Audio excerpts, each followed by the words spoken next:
Pemirsa, kendati menyandang status tersangka dari KPK, Wakil Menteri Hukum dan HAM Wamenkumham Profesor Edward Omar Syarif Hiarij atau Edi Harij masih bekerja seperti biasa.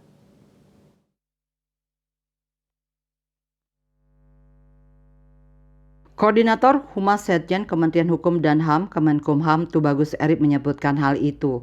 Tubagus juga mengatakan bahwa sejak Senin 13 November hingga kini Edi Hiarij berada di Jakarta dan menjalankan rutinitas seperti biasa di kantor Kemenkumham RI di Kuningan, Jakarta Selatan. Mengenai keberadaan Wamenkumham ini, sebelumnya Menkumham Yasona Halauli mengaku tidak tahu karena dirinya baru kembali ke Indonesia dari perjalanan dinas ke luar negeri.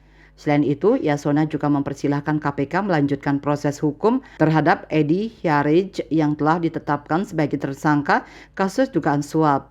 Sebelumnya, KPK mengatakan pihaknya telah menandatangani surat penetapan Wamenkumham Edi Hiarij sebagai tersangka kasus dugaan suap sekitar 2 pekan lalu. Alex mengatakan pihaknya turut menetapkan tersangka lain dalam penyidikan kasus dugaan korupsi tersebut. Edi Hiarij dilaporkan oleh Indonesia Police Watch (IPW) ke KPK atas dugaan gratifikasi sebesar 7 miliar rupiah.